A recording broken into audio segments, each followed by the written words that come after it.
Buenas noches y una vez más agradecido con todos ustedes por acompañarnos, como es costumbre, los domingos por el canal 11 Niños Cantores Televisión.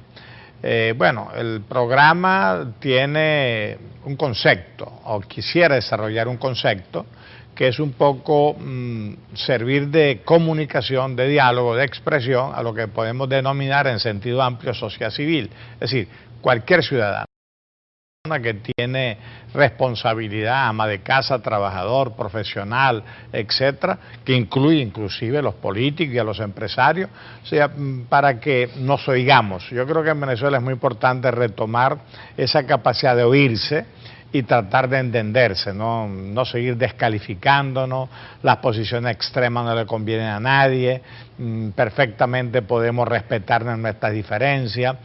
Una de las características positivas en nuestra sociedad es que tradicionalmente no hemos tenido conflictos religiosos.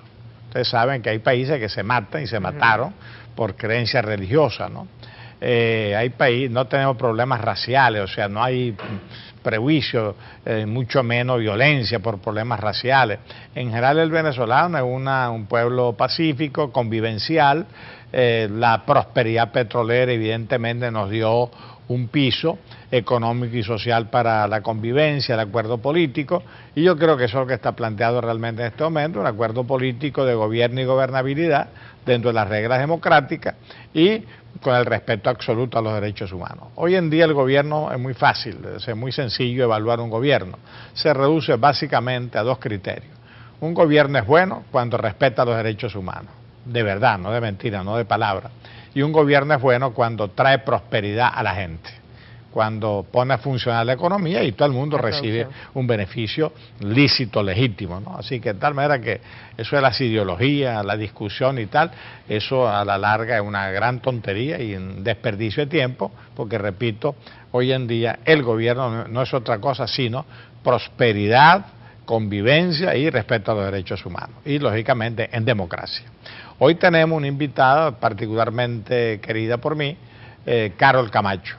Ella es comunicadora, educadora, muchos años de servicio, ha tenido la experiencia educativa a todos los niveles, primaria, secundaria, preescolar, universidad, una persona muy inquieta, en lectura permanente, en formación, y al mismo tiempo tiene una militancia social, siempre quiere compartir, quiere construir, ¿no? Y un dato personal para mí grato es que a Carol la conocí en 1998 cuando fui designado rector de la UNICA, una universidad que yo realmente no conocía, y jubilado yo de luz, fui a la UNICA y convoqué al grupo que allí había, y entre ese grupo de personas estaba Carol, directora de Educación, de la Escuela de Educación en ese momento. Escuela de Educación, y bueno, y a partir de allí formamos equipo, hicimos un equipo de trabajo y yo creo que los rendimientos fueron aceptables, satisfactorios, y hoy en día, pues después de tantos años, ya Carol tiene muchas cosas que decirnos, ¿no? 32 años de servicio en educación. 32 años de servicio en educación, y es lo que vamos a hablar en el programa de hoy, con Carol Camacho, y me gustaría que ella misma, Carol, se presentara un poco en su perfil laboral, profesional, etcétera. Bueno, doctor, gracias por la invitación, de verdad que la educación es mi pasión. Soy maestra de bachiller docente, de la última promoción, cuando el doctor Caldera elimina las escuelas normales. Yo egresé en la última promoción en el año 83 del prestigioso Liceo Rafael María Baral, que creo que usted también es egresado. Yo también soy egresado. Me siento orgullosa de ser baraltiana y seguiré siendo orgullosa de ser baraltiana. Me gradué de bachiller docente a los 16 años. Mi mamá tuvo que darme un permiso legal, en ese momento no pude trabajar para la educación, sino para hacer otros oficios porque tenía 16 años. Claro. Era muy difícil que una maestra de 16 años estuviera dando clases, hasta los 17, recuerdo que yo cumplí los 17 en diciembre, y ya el siguiente año, a los 18 años, ya pude ejercer la docencia como tal. Sin embargo, lo hacía a nivel privado, en escuelitas, en formación. Tuve la oportunidad de ir a una escuelita, no existían los preescolares, y aprendí a leer a los 3 años y medio, 4 años en esa escuelita, donde mi maestra María representaba lo que yo creía ser después como docente, la pasión por la ternura de la enseñanza, por ese amor que se le imprime al acto de educar, Y yo creo que allí nació mi vocación, en esos primeros señales de lo que me ofreció la maestra en esa escuelita. Y agradezco mucho ese aprendizaje de la lectoescritura, porque yo creo que cuando un niño aprende a leer, doctor, a muy corta edad, ya tiene el 80% de su camino andado. El maestro, cuando consigue un niño lector, consigue todas las bondades y todos los talentos ya a medio desarrollar.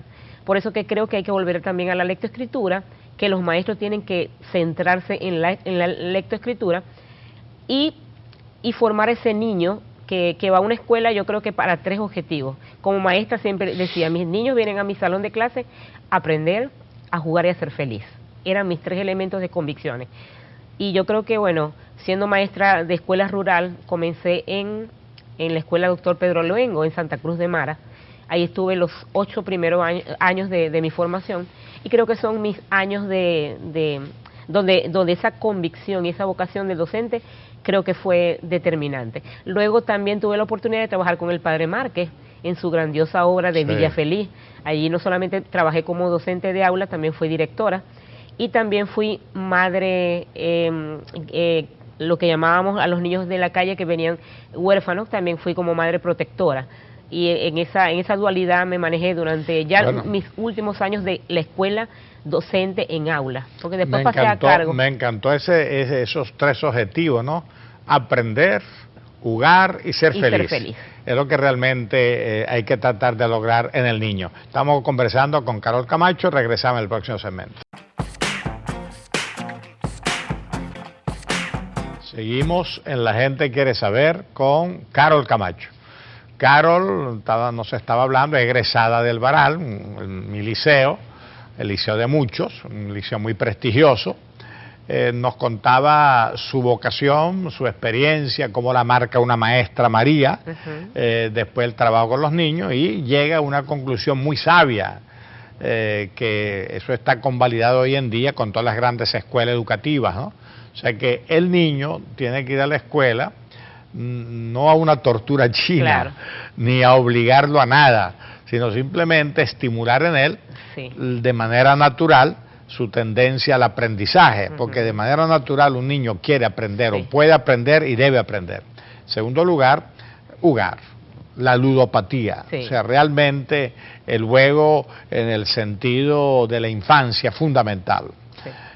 Y la felicidad como un concepto clave, o sea, del derecho que tenemos de aspirar en la vida a vivir gratos, en donde no molestamos a los demás y tampoco que los demás nos molesten demasiado, sino simplemente convivir, disfrutar las cosas, ¿no? Eso me lleva a un tema, creo yo, muy importante, ¿no? Uno de los grandes errores que se cometen en el sistema educativo, no solamente en Venezuela, en muchas partes, es que atiborramos, exageramos los contenidos, la cantidad de cosas. O sea, bueno, fecha, ¿qué tal? Las clases de historia que pudieran ser tan bonitas como la de geografía o la de ciencias sociales, se vuelven aburridas para el niño porque le damos una información, primero, que no toda la información que damos es importante, relevante, y en segundo lugar, hoy en día, cualquier niño que tiene acceso a internet busca la información que necesita. Manejamos fechas solamente frías. Sí, así es. Entonces, bueno, hay que ese árbol frondoso de información, a veces inútil, hay que esencializarlo, despojarlo de tantas cosas y ir a lo clave, ¿no? Y tú dabas uno de los puntos clave, que es la lectoescritura. Un niño que aprenda a leer bien, aprende a escribir bien, aprende a expresarse, aprende a pensar bien, y al pensar bien su relación con el mundo va a ser mucho menos dificultosa, ¿no? Y esto es uno de los objetivos de cada maestra. El maestro debe hoy atender esa posibilidad de que el niño a menor edad pueda aprender más rápido la lectura y hasta los idiomas. Y muchas veces los maestros pasan a sus niños, ¿verdad? Hoy en día con el problema de la repitencia, que no podemos tampoco repetir y aplazar a los niños, porque siempre se les da unas oportunidades. A veces conseguimos niños de 6º grado que llegan a 6º grado y no saben leer, pero es que ni mecánicamente ni a nivel de comprensión lectora. Y hasta en bachillerato, y hasta en la universidad. Yo recuerdo, doctor, que dando clase en Barquisimeto en comunicación, yo logré detectar a un joven que tenía dislexia escritural, ¿verdad? Y él había llegado a la universidad y lo capté por un examen escrito que le pude hacer, y evidentemente él me decía, bueno, yo llegué aquí y nadie me dijo eso, que yo tenía dislexia escritural. Pero es importante el aprendizaje de la lectoescritura. Para mí es básico. Yo tenía conflictos con el director porque no solamente hoy, sino anteriormente también, siempre la planificación implica una cantidad de objetivos. Y la cantidad de objetivos tiene que ver con, bueno, ciencia, matemática, historia. Y el lenguaje para mí era lo fundamental, doctor. Yo le decía al director, yo no puedo pasar objetivos por pasarlos si no atiendo la enseñanza de la lectoescritura de los muchachos, porque cuando los niños ya me aprenden a leer, ya yo tengo el camino desarrollado. Claro. Ahora fíjate, ¿no? Uno de los dramas es que el maestro quizá tampoco aprendió a leer. Y a veces. Y a veces tampoco aprendió a escribir y por consiguiente tampoco aprendió a pensar con claridad, porque normalmente estas dificultades se repiten. Ese es un problema, ¿no? Después tenemos colegios sin bibliotecas. Después tenemos el problema adicional de que en Venezuela prácticamente no se publican libros. Y el costo del libro es peor. No hay librerías. Las que hay, los costos son inaccesibles. No hay biblioteca. Es decir, no hay un contexto que estimule la lectura en ningún sentido, ¿no? En las casas, la gente más o menos con ciertos recursos, sin ser ricos, sino ciertas clases medias, tú consigues más fácil una botella de licor que un libro. Sí, exactamente. El ambiente normalmente que el niño ve en el adulto que le rodea es que no leen. No lee. Entonces, bueno, es un contexto, porque no solamente es una tarea de la escuela, es un contexto familiar, contexto comunitario, etcétera, ¿no? Yo tengo la experiencia que mi abuelo era militar y mi abuela era analfabeta. Sí. Fíjese, pero mi abuelo era un buen lector. Mi abuelo siempre compraba el periódico. Para decir más exactamente, el Zulia era el panorama. Y mi abuelo llegaba, y me contaba mi abuela, porque yo no había nacido, que él llegaba con su periódico y lo guardaba. Lo guardaba hasta que él no lo leía, nadie lo podía leer. Pero mi abuela era analfabeta. Cuando yo aprendí a leer, 4 años, yo recuerdo que el periódico siempre llegó a mi casa y mi abuela me decía que le leyera el periódico. Sí. Y yo recuerdo que habían anécdotas, palabras que yo no conocía a esa edad, de 4 años y medio, pero mi abuela entonces me contextualizaba. Y entonces ese ejercicio también de leer con mi abuela, y mi mamá también, mi mamá acaba de fallecer hace 2 meses, y hasta ahora que Panorama funcionó, en mi casa diariamente era la lectura del periódico, como una condición, como un hábito. O sea, mi mamá no tenía el periódico porque no salía hoy, y eso se desesperaba, pues había un desespero en ella. Pues. Y el buen lector se convierte sabe escribir, sabe expresarse, porque es un entrenamiento que se retroalimenta, inclusive un escritor o un profesor, si quiere poner en claro sus ideas, no es lo mismo verbalizarlas que escribirlas. Sí. Es más difícil. Claro. Continuamos con Carol Camacho esta interesante conversación sobre el tema educativo como tema central quizá en el programa de hoy. Qué bueno.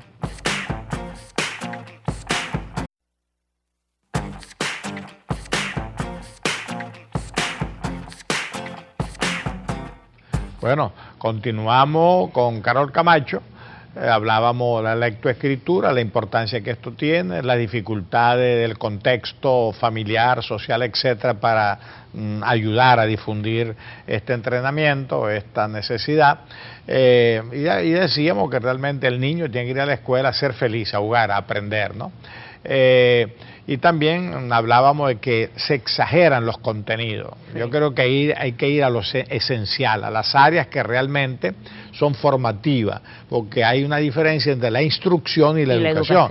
Instruirse, bueno, para una profesión, para un oficio. Educarse ya es una formación de por vida, que de hecho... Y esa es la labor del maestro de primaria. Claro, de hecho, la educación en el año 1968 por la UNESCO fue definida como un proceso educativo que comienza en el vientre materno y termina con el fallecimiento, ¿no? O sea, toda la vida. Todos los aprendizajes. Sí. Y otro punto es que el niño no puede, no, me rasparon, no me rasparon. Creo que es un error, sino el niño tiene que tener una prosecución, por una prosecución sobre el logro de los objetivos, sí. porque si no estamos avanzando analfabetas, ¿no? Exactamente. Carol tiene un trabajo interesante sobre lo que ella considera la estructura básica de un sistema educativo. Sí, lo que debe ser un currículo. O sea, lo que debería ser la estructura curricular. Vamos a oírla. Sí, yo he tenido la oportunidad, doctor, bueno, yo creo que es una gran oportunidad. Yo soy asesora de la UNESCO en materia educativa para los países de América Latina y siempre hemos trabajado lo que debe tener un currículo, ¿no? Y me tocó a mí hacer una investigación donde yo perfilé 10 áreas de estudio. Okay. Muchos dirán que es mucho, pero es lo básico que debería recoger ese currículum educativo.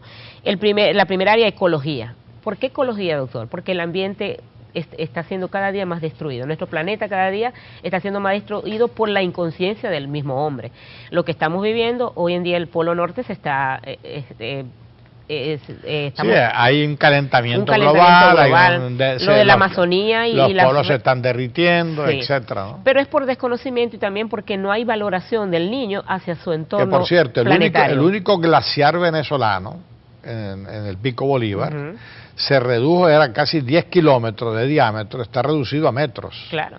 Y eso, bueno, está cada día va a ir el sí. desarrollo en contra. Yo creo que en esta materia es obligatorio la lectura de Laudato Si, la encíclica del Papa Francisco sobre el ambiente. Sí. Porque el problema del ambiente es que anteriormente había poca gente y la tierra era grande. Ahora hay mucha gente y la tierra se ha vuelto más pequeña. Sí. De tal manera que o administramos bien este patrimonio o realmente sufriremos las consecuencias. Y realmente hay que enseñar al niño la valoración a su entorno. Sí. O sea, en una casa tener una planta, regarla, cuidarla, cosechar en su propio patio. Claro. Yo tengo unas escuelas que son netamente ecologistas. Allí tienen sus huertos, los niños siembran y para que ellos vayan como que amando lo que es la naturaleza. Además le encanta, mira, cuando tú pones a un niño en esas tareas agrícolas le encanta, porque sí, es un juego. Ellos cuidan, yo de la última escuela me regalaron unas maticas de menta, sí, que no la tenía en mi casa y ya la mata está creciendo,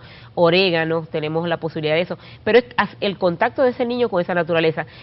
Yo tengo amigos en España que tienen a sus hijos en las escuelas públicas y me dicen que allá hay huertos, sí, claro, en los patios, huertos, pero creo que debería ser cada grado. Creo que en preescolar y primaria debería ser, y bachillerato debería ser obligatorio. Sí. Esos son los elementos importantes del sistema educativo actualmente venezolano porque le ha dado énfasis a lo que es manos a la siembra. Sí. Y yo creo que es importantísimo. El problema es que si se ha llevado a la práctica. Sí, en algunas escuelas sí. Lo que pasa es que también el problema es del agua, doctor. Bueno, o sea, ¿cómo podemos tener entonces a eso me refería. Yo tengo escuelas que tienen patios productivos, pero tenemos 4 meses que no tenemos agua. A eso me refería, o sea, la idea es buena, pero si se implementa y no hay agua, no se puede implementar. Sí. Una segunda área sería ciudadanía. Yo creo que hay que volver a los valores morales y éticos de ese ciudadano. Bolívar decía que él lo que quería ser era el mejor ciudadano de la patria. Cuando conocemos cuáles son nuestros derechos y cuando sabemos cuáles son nuestros deberes, yo creo que comenzamos a respetar al otro con las diferencias ideológicas, raciales, intelectuales, sociales. Entonces, el área de ciudadanía haría énfasis en eso, en ese ciudadano que el sistema educativo debe formar. Claro. Lectoescritura fundamental. Ya hablamos de eso. Sí, pensamiento matemático. Pensamiento lógico. Sí, es la lógica. Sí. Artes globales. Y en artes globales yo entro solamente con las artes manuales, sino todo tipo de arte. Música, danza, teatro. Yo manejaba mucho la historia, doctor Lombardi, con el teatro. Esas grandes batallas independentistas, siempre hacía un pequeño cuadro narrativo y colocaba a los muchachos a que ellos hicieran ese comportamiento de ese pasado. Geohistoria. Y fíjese que manejamos la historia con la geografía, pero de una manera... Porque son dos categorías integradas, tiempo y espacio, no se pueden desligar. No se pueden desligar. Y mucho menos a esa edad, ¿no? Sí. Una área que para mí es fundamental, que es el emprendimiento, porque no enseñamos a nuestros niños a que ellos sean productivos, a que ellos puedan ser sus propios jefes, que puedan tener sus propias empresas, que puedan tener su... Y bueno, en los últimos cierres de proyectos manejamos mucho el emprendimiento en algunas de las escuelas de la cual yo soy supervisora. En los años 90 del siglo pasado, en las grandes universidades del mundo se puso de moda un eslogan: no salgas a buscar empleo, crea empleo. Crea empleo. Yo creo que esa es la mejor filosofía. Sí, entonces por lo menos había un grupo de niños de 5º grado que hicieron el té de albahaca con toronjil. Y de paso se estimula la creatividad. Sí, y entonces ellos decían que ellos iban a vender sus vasitos en cada uno de los espacios. Claro, claro. Otro de las áreas de conocimiento, liderazgo. Importante que el niño desde muy pequeños conozca lo que es el líder. Que no hay social. que confundir con el jefe, con el mandón. No, para con nada. Que hace el que hago lo que me da la gana. No, no. El Sí. liderazgo es simplemente una persona que asume responsabilidades. Y que es inspirador, que y logra que inspirar. Y que crea meta, objetivo. Sí. Otra área importantísima es el mundo digital, porque los niños son digitales. Claro. Nosotros somos análogos, nacemos. Cada día vamos a depender más tenemos de que esa tener habilidad. conocimiento de todo ese mundo digital. Y la última área que para mí es fundamental, que es lo que estamos trabajando y lo que yo estoy trabajando con la programación neurolingüística. Okay. Tenemos preescolares privados que hoy están trabajando con la iniciación al yoga con los niños. Y nosotros en los talleres de formación con los maestros hablamos mucho de lo que es la meditación, de lo que es la concentración, lo que es saber respirar, lo que es la respiración, porque en esta situación que estamos viviendo en el Zulia, terriblemente, si nosotros no tenemos el poder mental para poder ver que el entorno te puede afectar, pero que tú eres más que tu entorno, pues fallecemos. No, y el gran misterio del cuerpo humano sigue siendo la mente humana, muy poco estudiada todavía, pero hay una gran coincidencia en pensar que ahí están buena parte de los secretos para el futuro, ¿no? Vamos a seguir conversando con Carlos sobre estos temas. Hay una estructura curricular de 10 áreas y seguimos con la neurolingüística en el próximo segmento.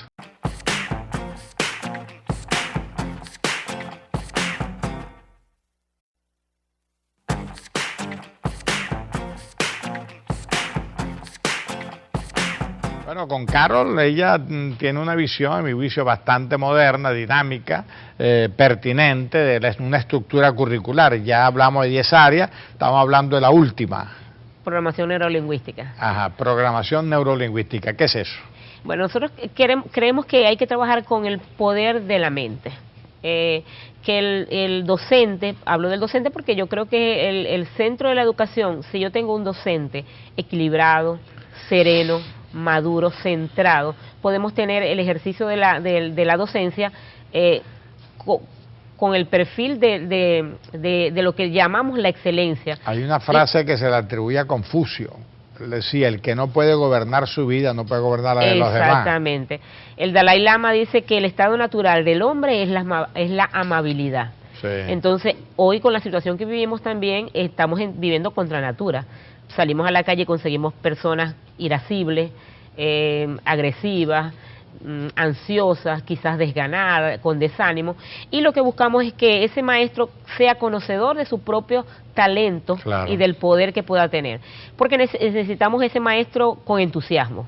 Yo en los talleres que dicto hablo de la pastillita de Pasiopin, que es Pasiopin de 500 miligramos. O sea, si tú no le inyectas pasión a tu ejercicio laboral, si tú no tienes primero vocación, porque yo creo que nadie puede dedicarse a la docencia, doctor, si no ama lo que hace. No, claro. Yo diría que a nada en la vida podemos dedicarnos si no tenemos vocación y actitud. Pero sobre todo dos carreras, el médico y el docente. Sí. Si no hay pasión, si no hay amor, si no hay entusiasmo, lo que estamos generando son niños frustrados. Y yo creo que eso es lo importante. Y nuestros talleres están en función de eso, de alimentar esa posibilidad de que el maestro sepa cuáles son sus cualidades, cuáles son sus talentos, porque nosotros tenemos también cosas que de repente no tenemos tenemos debilidades. Por ejemplo, yo para la pintura soy muy mala. Hubiese querido ser músico en algún momento, pero para la escritura, bueno, me he podido desarrollar en ese aspecto, pero que cada maestro reconozca cuáles son esos talentos y cuáles son los talentos de sus alumnos, porque no podemos crear de un aula de 30 niños una educación homogénea, porque hay personalidades distintas. Entonces, en función de esas personalidades distintas, ver cuáles son las cualidades de esos niños y cómo desarrollar esas cualidades en esos niños. Mire, las grandes cosas de la condición humana, no hay novedad. Lo que pasa es que no aprendemos, no oímos, olvidamos. Es la famosa mayéutica socrática. Sí. O sea, el concepto es muy simple. Dentro de nosotros está todo o casi todo. Ahora, sacarlo a la luz, sacarlo a la superficie no es fácil. Claro. Por eso en la mayéutica socrática se habla del papel de la comadrona. Ayuda a dar a luz. O sea, la comadrona no da a luz. ni engendra al niño o a la niña, sino que ayuda a dar a luz. El educador tiene que ser el partero de esas ideas y de esos talentos. Descubrir los talentos, las cualidades, etcétera, y no castrar niños, claro. no quedarse en los defectos o las limitaciones del niño. Por eso, por lo menos, la palabra, volviendo a lo de atrás, aplazar, no, un niño no puede ser aplazado, pero tampoco puede proseguir si no ha llegado al nivel correspondiente. De tal manera que lo importante siempre se ha dicho, ¿no? Pero los seres humanos tenemos una capacidad para olvidar y pretender comenzar siempre de nuevo, ¿no? Y en lo que hagamos en educación va a ser el éxito de esa sociedad por siglos. Lo que dejemos de hacer en educación va a ser el fracaso de esa sociedad por siglos, ¿no? Tenemos que invertir en educación, pero yo creo particularmente, doctor, que hay que invertir en 3 elementos fundamentales: la remuneración de un docente, la formación permanente y la evaluación. Si no evaluamos el docente, vamos a estar recurrentemente teniendo a ese docente que no está bien formado, que está errando en los procesos de la enseñanza y que es un elemento de perversión en el mismo aula. Hoy en día, entonces, tenemos que... ¿Cuál es el salario de un docente? El salario entre las categorías de 1 al 6, el docente venezolano está en el último, el que más gana $4. Es increíble. Entonces, bueno, yo soy profesor jubilado. Dedicación exclusiva. Dedicación exclusiva de la Universidad del Zulia y no llego a $2 diarios. Sí, porque esa también es otra o sea, realmente yo creo que el problema en Venezuela ya no se puede hablar del docente mal pagado, del trabajador mal pagado, sino el salario en Venezuela fue eliminado. Hoy en día ganes lo que ganes, no importa tu profesión. El bolívar no tiene ningún valor. Se eliminó el valor del salario, el valor de la moneda y por consiguiente el valor del trabajo. Y como tú decías, si a ti no te pagan bien por tu trabajo, tu vida va a ser miserable. Claro. Y entonces es muy importante que esto se entienda, ¿no? Y lógicamente el país lo que hace es sobrevivir dolarizándose y empobreciéndose. Fíjese usted que lo dijo, doctor, nosotros manejamos lo que es la autoestima institucional y la autoestima individual. Y queremos eliminar lo que es los extremos, ¿no? No es la autoestima del miserable, como dice, no es sentirme que yo no sirvo para nada, pobre, pero honrado, porque soy un pobre maestro que no tengo ni siquiera, y tampoco la autoestima del prepotente, del que cree que es el único que sabe. Entonces manejar esa autoestima centrada, equilibrada, de ese maestro que se conoce primero a sí mismo, pero que también puede enfrentarse a esa dura realidad que estamos viviendo sin más que un problema ser una solución en sí misma. Bueno, eso es ciudadanía. Eso es ciudadanía. El maestro que lucha por sus reivindicaciones porque está luchando por su dignidad y su libertad, y eso es ciudadanía. Exacto. Y hay que entender que todo ser humano necesitamos condiciones mínimas de tipo material. Ya más no lo decía. Claro. Seguimos conversando con Carol Camacho, el tema educativo ha sido el tema dominante de esta conversación, y vamos al último segmento. Carol trae varios libros, entonces le dedicaremos la última parte del programa a comentar los libros que Carol nos trajo.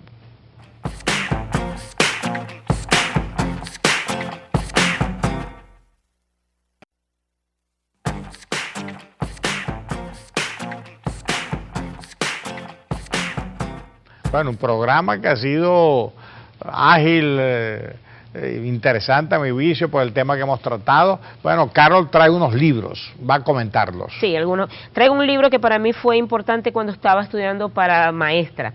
Y un libro que a pesar de cuando este libro fue publicado, El fracaso de la escuela, John Halls, este libro cuando fue publicado yo tenía 3 años de estudio. Y yo creo que este libro describe la situación actual de nuestro país en las escuelas. Seguimos fracasando en materia educativa. Seguimos creando de las escuelas fábricas, cárceles, asilos. A veces la escuela es una guardería simplemente. Cuando lo que se quiere es que la escuela sea un entorno de gratificación, sea un entorno agradable para el niño. Que el niño llegue a la escuela y salga mejor ciudadano, una mejor persona. Pero en la realidad que estamos viviendo no lo estamos consiguiendo, doctor, porque de verdad que es agobiante lo que estamos viviendo. Es que tú al salir de tu casa lo que consigues es basura. Al llegar a la escuela es basura. Claro. De tal manera, ¿cómo vamos a educar con la estética, que es fundamental en la educación, con basura.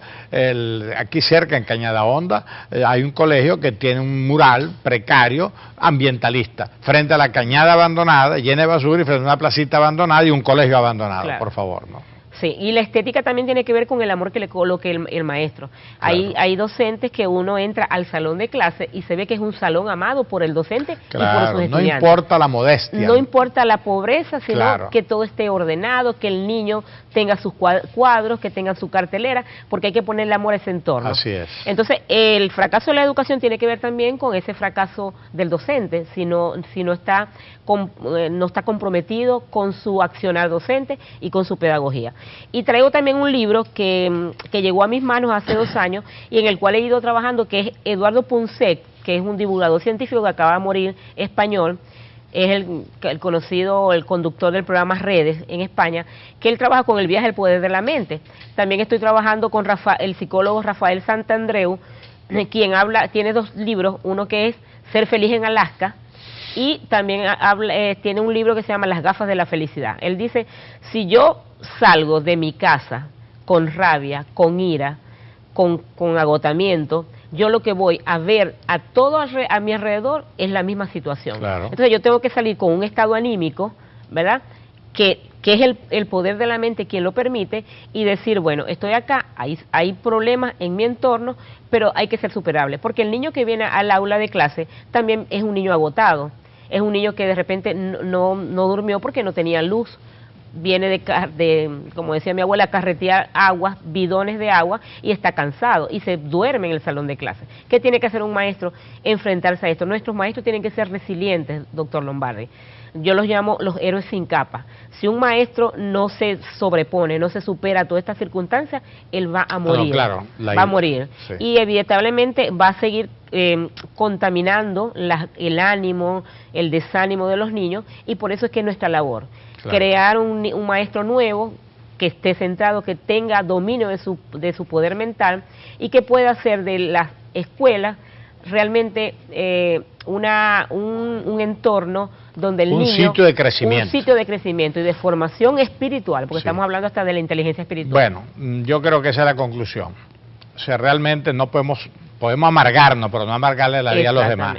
Podemos tener muchas reservas con respecto a la situación que está sucediendo, pero no podemos rendirnos ante ella, sino siempre tenemos que ser transmisores de esperanza fundamentada, de optimismo y voluntad de seguir adelante. Yo creo que ese es el mensaje realmente, y el mensaje de la educación. La educación es lo que nos permite progresar. Claro. Gracias. Y recordar al maestro que el niño va a jugar, a aprender y a ser feliz. Y a ser feliz. Agradecemos a Carol este acompañamiento en este programa, a ustedes como todos los domingos, y hasta el próximo domingo. Y muchas gracias.